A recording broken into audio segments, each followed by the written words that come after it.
Title ವಿವಾದದಲ್ಲಿ ಬಸವಳಿಯಿತು Basavanna ಚಿತ್ರ, ಹೆಸರೇ ಇಲ್ಲದೆ cinema ರಿಲೀಸ್ಗೆ ನಿರ್ಧಾರ, ವಿರೋಧಕ್ಕೆ ಕಿಡಿಕಿಡಿಯಾದರು ನಟ ಉಪೇಂದ್ರ.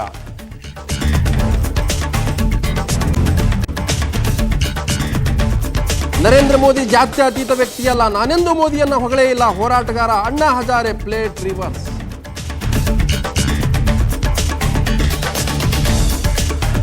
ಆದಿಚುಂಚನಗಿರಿ ಮಠದ ಮೇಲೆ ಐಟಿ ದಾಳಿ ಪ್ರಕರಣ, ಮಠದ ಪ್ರಮುಖ ಕೊಠಡಿಗಳಿಗೆ ಬಿದ್ದಿದೆ ಬೀಗ, ಸದನದಲ್ಲೂ ವ್ಯಕ್ತವಾಯಿತು ಭಾರೀ ಆಕ್ರೋಶ.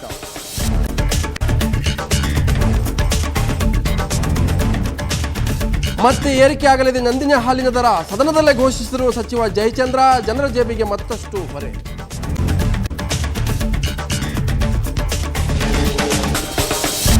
ಎರಡು 2010-11 ಚಲನಚಿತ್ರ ಪ್ರಶಸ್ತಿ ಅಕ್ರಮ ಪ್ರಕರಣ, ಆಯ್ಕೆ ಸಮಿತಿ ಮೇಲೆ ಬಂದಿದೆ ಅನುಮಾನ, ರಾಜಕಾರಣಿಗಳ ವಿವರ ನೀಡಲು ಸರ್ಕಾರಕ್ಕೆ ಕೋರ್ಟ್ ನಿರ್ದೇಶನ.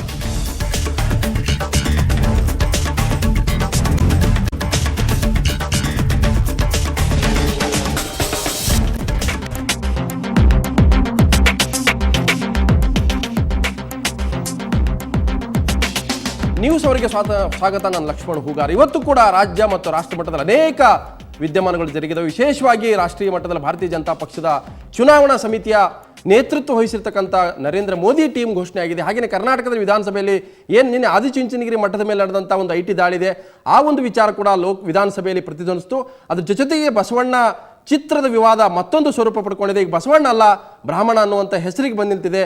ಒಂದಂತೂ ಸ್ಪಷ್ಟ, ರಾಜ್ಯ ಮತ್ತು ರಾಷ್ಟ್ರ ಮಟ್ಟದಲ್ಲಿ ಅನೇಕ ವಿದ್ಯಮಾನಗಳು ಇದ್ದರೆ ನಾವು ಅನೇಕ ವಿಷಯಗಳನ್ನು ಕೂಡ ನಿಮ್ಮ ಮುಂದೆ ತರ್ತಾ ಇದ್ದೀನಿ. ಜೊತೆಗೆ ಬಸವಣ್ಣ ಮತ್ತು ಬ್ರಾಹ್ಮಣ ಈ ಎರಡೂ ವಿವಾದಗಳ ನಡುವೆ ಒಂದು ಚಿತ್ರ ಇವತ್ತು ಬಿಡುಗಡೆನೋ ಅಥವಾ ಆರಂಭನೋ, ಒಟ್ಟಾರೆ ವಿವಾದದ ಮಧ್ಯೆನೇ ಆ ಒಂದು ಚಿತ್ರ ಈಗ ನಿಂತಿದೆ. ಈ ಒಂದು ವಿಷಯದ ಬಗ್ಗೆ ನಾನು ಚರ್ಚೆ ಮಾಡ್ತೀನಿ. ಅದಕ್ಕಿಂತ ಮೊದಲು ನರೇಂದ್ರ ಮೋದಿ ಚುನಾವಣಾ ಟೀಮ್ ಘೋಷಣೆ ಆಗಿದೆ. ಅನೇಕ ಟೀಮ್ಗಳು ಕೂಡ ಇವತ್ತು ರಾಷ್ಟ್ರೀಯ ಮಟ್ಟದಲ್ಲಿ ಭಾರತೀಯ ಜನತಾ ಪಕ್ಷ ಘೋಷಣೆ ಮಾಡಿರ್ತಕ್ಕಂಥದ್ದು. ಇವತ್ತು ನರೇಂದ್ರ ಮೋದಿಯ ಲೋಕಸಭಾ ಟೀಮ್ ಇದೆ, ಭರ್ಜರಿಯಾಗಿ ಅದು ಲೋಕಸಭಾ ಚುನಾವಣೆಗೆ ತಯಾರಿಯನ್ನು ಮಾಡ್ಕೊಳ್ತಾ ಇದೆ. ಸೊ ಅದರಲ್ಲಿ ಪ್ರಮುಖವಾಗಿ ಹಿರಿಯ ನಾಯಕರುಗಳು ಈ ಸಮಿತಿಯಲ್ಲಿ ಒಟ್ಟು 20 ಸಮಿತಿಗಳು ರಚನೆಯಾಗಿದ್ದಾವೆ. ಆ ಸಮಿತಿಗಳಲ್ಲಿ ಪ್ರಮುಖವಾಗಿ ಮುರಳಿ ಮನೋಹರ್ ಜೋಶಿ ಇರ್ಬೋದು, ವೆಂಕಯ್ಯ ನಾಯ್ಡು, ಅರುಣ್ ಜೇಟ್ಲಿ, ಸುಷ್ಮಾ ಸ್ವರಾಜ್ ಇವೆಲ್ಲರೂ ಕೂಡ ಒಂದೊಂದು ಜವಾಬ್ದಾರಿಯನ್ನು ತೆಗೆದುಕೊಂಡಿದ್ದಾರೆ. ಹಾಗೆಯೇ ಈ ಚುನಾವಣೆಗೆ ಬೇಕಾದಂಥ ಭರ್ಜರಿ ಸಿದ್ಧತೆ, 100 ರ್ಯಾಲಿಗಳನ್ನು ನಡೆಸುವಂಥದ್ದು, ಅದರಲ್ಲಿ ಅನೇಕ ನಾಯಕರಿಗೂ ಕೂಡ ಜವಾಬ್ದಾರಿ ಕೊಟ್ಟಿದ್ದಾರೆ. ಅದರಾಗೆ ಕರ್ನಾಟಕದಿಂದ ಅನಂತಕುಮಾರ್ ಅವರಿಗೂ ಕೂಡ ಆ ಒಂದು ರ್ಯಾಲಿಯ ಹೊಣೆಯನ್ನು, ಹಾಗೆ ವರುಣ್ ಗಾಂಧಿಗೂ ಕೂಡ ಒಂದು ಜವಾಬ್ದಾರಿಯನ್ನು ಕೂಡ ಕೊಡಲಾಗಿದೆ. ಮುರಳಿ ಮನೋಹರ್ ಜೋಶಿ ಪ್ರಣಾಳಿಕೆ ಸಮಿತಿ ಅಧ್ಯಕ್ಷ ಅನ್ನುವಂಥದ್ದು ಘೋಷಣೆ ಆಗಿದೆ. ಹಾಗೆಯೇ ಬಹಳಷ್ಟು ನಾಯಕರುಗಳು ಕೂಡ ಈ ಒಂದು ಅನೇಕ ಸಮಿತಿಗಳಲ್ಲಿ ಒಂದು ನೇತೃತ್ವ ವಹಿಸಿದ್ದಾರೆ. ನಿತಿನ್ ಗಡ್ಕರಿಗೆ ವಿಷನ್ ಡಾಕ್ಯುಮೆಂಟ್ ಸಮಿತಿಯ ಹೊಣೆಯನ್ನು ಹೊರಿಸಲಾಗಿದೆ. ಹಾಗೆಯೇ ಮಾಧ್ಯಮ ಪ್ರಚಾರ ಸಮಿತಿಗೆ ಲೋಕಸಭಾ ಪ್ರತಿಪಕ್ಷ ನಾಯಕಿ ಸುಷ್ಮಾ ಸ್ವರಾಜ್ ಮತ್ತು ನರೇಂದ್ರ ಮೋದಿಯ ರೈಟ್ ಹ್ಯಾಂಡ್ ಆಗಿರ್ತಕ್ಕಂಥ ಅಮಿತ್ ಶಾ ಹಾಗೂ ರಾಜ್ಯಸಭಾ ಪ್ರತಿಪಕ್ಷ ನಾಯಕ ಜೇಟ್ಲಿ ಹಾಗೂ ಅನಂತಕುಮಾರ್ ಇದರಲ್ಲಿದ್ದಾರೆ. ಮತದಾರರ ಜಾಗೃತಿ ಹೊಣೆ ಕೂಡ ಇಲ್ಲಿ ರಚನೆ ಆಗಿದೆ. ಅದರಲ್ಲಿ ಅಮಿತ್ ಶಾ ಮತ್ತು ನವಜೋತ್ ಸಿಂಗ್ ಸಿದ್ದು, ಕ್ರಿಕೆಟರ್ ನವಜೋತ್ ಸಿಂಗ್ ಸಿದ್ದು ಕೂಡ ಇದರಲ್ಲಿದ್ದಾರೆ.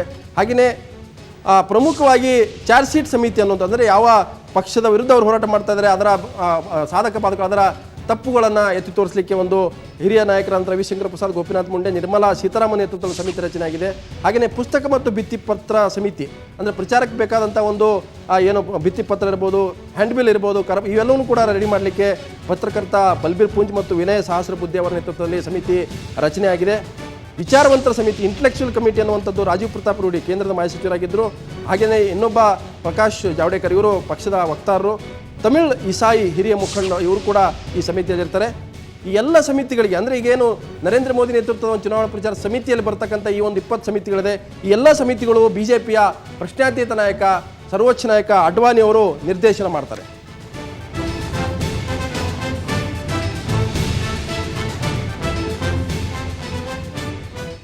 ಸೊ ಇದು ರಾಷ್ಟ್ರೀಯ ಮಟ್ಟದಲ್ಲಿ ಭಾರತೀಯ ಜನತಾ ಪಕ್ಷದ ಒಂದು ಚುನಾವಣಾ ಟೀಮ್ನ ಒಂದು ವಿಷಯ ನೋಡಿದ್ವಿ. ಇವತ್ತು ವಿಧಾನಸಭೆಯಲ್ಲೂ ಕೂಡ ಅನೇಕ ವಿದ್ಯಮಾನಗಳು ಜರುಗಿದವು. ವಿಧಾನಸಭೆಯಲ್ಲೂ ಕೂಡ ಅನೇಕ ವಿಷಯಗಳು ಪ್ರಸ್ತಾಪ ಆದವು.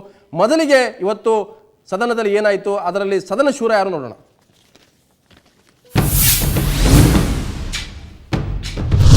ಒಬ್ಬ ಮನುಷ್ಯ ಪ್ರಾಮಾಣಿಕ ಅಂತಂದ್ರೆ ಅವನು ಯಾವಾಗ ಜಡ್ಜ್ ಮಾಡಬೇಕು ಅಂದ್ರೆ, ಅಧ್ಯಕ್ಷರೇ, ಅಪ್ರಾಮಾಣಿಕ ಆಗೋದಕ್ಕೆ ಅವನಿಗೆ ಅವಕಾಶ ಅವನ ಬಾಗಿಲಿಗೆ ಬಂದು ಅವನು ಮನೋನಿಗ್ರಹವನ್ನು ಇಟ್ಕೊಂಡು ಅಪ್ರಾಮಾಣಿಕತೆಗೆ ಬಲಿ ಆಗದೆ ಹೋದ್ರೆ ಅವನು ಪ್ರಾಮಾಣಿಕ. ಅಪ್ರಾಮಾಣಿಕ ಆಗೋದಕ್ಕೆ ಅವಕಾಶನೇ ಇಲ್ಲದೆ ಇದ್ದವನು ಪ್ರಾಮಾಣಿಕನಾಗಿದ್ದು ಇನ್ನೇನು ಮಾಡ್ತಾನೆ? I hope you got it. So ಇದು ಸದನ ಶೂರ ನೋಡಿದ್ವಿ. ಇವತ್ತು ಸದನದಲ್ಲಿ ಸ್ಪೀಕರ್ ಅವರು ಯಾವ ರೀತಿ ನಡ್ಕೊಂಡ್ರು, ಸ್ಪೀಕರ್ ಆರ್ಡರ್ ಏನಾಗಿತ್ತು ಅದು ಕೂಡ ನೋಡ್ಬೋದು.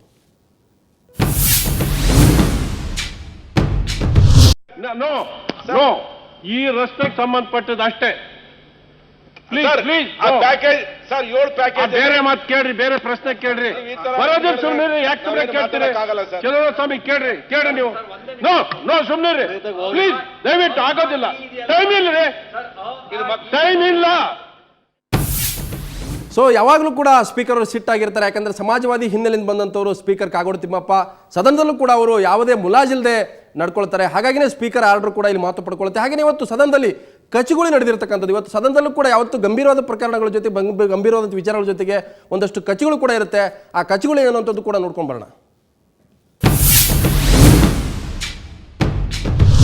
ಬಿರುಗಾಳಿ ಬೀಸುವುದು, ತೆರೆಗೆದ್ದು ಕುಣಿಯುವುದು, ಹರಿಗೋಲು ಮುಳುಗುವುದು, ಎಚ್ಚರ ತಿದ್ದುಪಡಿ. ಸಾತನೂರಿನ ಶಿವಕುಮಾರ ಕೊರಟಗೆರೆಯ ಪರಮೇಶ್ವರ ಮೌನ ವಹಿಸಿದ ಮೋಟಮ್ಮ. ಮಾತಾಡಿ ನೋಡಿದ್ದೀರಿ ನೀವು ಮೋಟಮ್ಮ ಈ ಸದನದ ಬಗ್ಗೆ? ಮೌನ ವಹಿಸಿದ ಮೋಟಮ್ಮ ಮಾತನ್ನೇ ಮರೆತ ಮತ್ತಿಕಟ್ಟೆ. ಈ ನಡುವೆ ಸಮನ್ವಯದಲ್ಲಿ ಕಟ್ಟಿ ಹಾಕಿದ ಅಮ್ಮ ದೊಡ್ಡಮ್ಮ ಸೋನಿಯಮ್ಮ. ಸೊ ಇದು ವಿಧಾನಸಭೆಯ ಕಲಾಪದ ಒಂದು ಚಿತ್ರಣ. ಅನೇಕ ವಿದ್ಯಮಾನಗಳು ನಡೆದಿರ್ತಕ್ಕಂಥದ್ದು ಇವತ್ತು ವಿಧಾನಸಭೆಯ ಕಲಾಪದಲ್ಲಿ.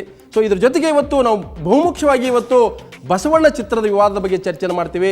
ಈಗಾಗಲೇ ನಮ್ಮ ಸ್ಟುಡಿಯೋದಲ್ಲಿ ಅನೇಕ ಗಣ್ಯರಿದ್ದಾರೆ. ಹಾಗೆಯೇ ಚಿತ್ರಕ್ಕೆ ಸಂಬಂಧಪಟ್ಟಂಥ ನಿರ್ದೇಶಕರು, ಸಂಭಾಷಣೆಕಾರರು ಕೂಡ ನಮ್ಮ ಜೊತೆಯಲ್ಲಿ ಚರ್ಚೆಯಲ್ಲಿ ಭಾಗಿಯಾಗ್ತಾರೆ. ಹಾಗೆಯೇ ವಾಣಿಜ್ಯ ಮಂಡಳಿಯ ಪದಾಧಿಕಾರಿಗಳು ಚರ್ಚೆಯಲ್ಲಿ ಭಾಗಿಯಾಗ್ತಾರೆ. ಬಸವಣ್ಣ ವಿವಾದ ಬಹುತೇಕ ನಿಲ್ಲೋ ಹಾಗೆ ಕಾಣ್ತಾ ಇಲ್ಲ. ಇದು ಯಾಕಂತಂದರೆ ದಿನಕ್ಕೆ ಒಂದೊಂದು ಸ್ವರೂಪ ಪಡ್ಕೊಳ್ತಾ ಇದೆ. ಏನು ಇದು ವಿವಾದಕ್ಕೆ ಕಾರಣಗಳೇನು? ನಿಜಕ್ಕೂ ಕೂಡ ವಿವಾದವನ್ನು ಮಾಡ್ಕೊಳ್ಳೋ ಮೂಲಕ ಚಿತ್ರವನ್ನು ಏನಾದರೂ ಪ್ರಚಾರಕ್ಕೆ ಹೊರಟಿದ್ದಾರಾ ಅಥವಾ ಪ್ರಚಾರಕ್ಕಾಗಿ ಇವತ್ತು ವಿವಾದ ಹುಟ್ಟಾಕ್ತಾ ಇದ್ದಾರೆ? ಇವೆಲ್ಲವೂ ಕೂಡ ಈಗ ಪ್ರಶ್ನೆಗಳಾಗಿದ್ದಾವೆ. ಸೊ ಅದ್ರ ಬಗ್ಗೆ ನಾನು ಚರ್ಚೆ ಮಾಡ್ತೀನಿ. ಅದಕ್ಕಿಂತ ಮೊದಲು ಬೇಕು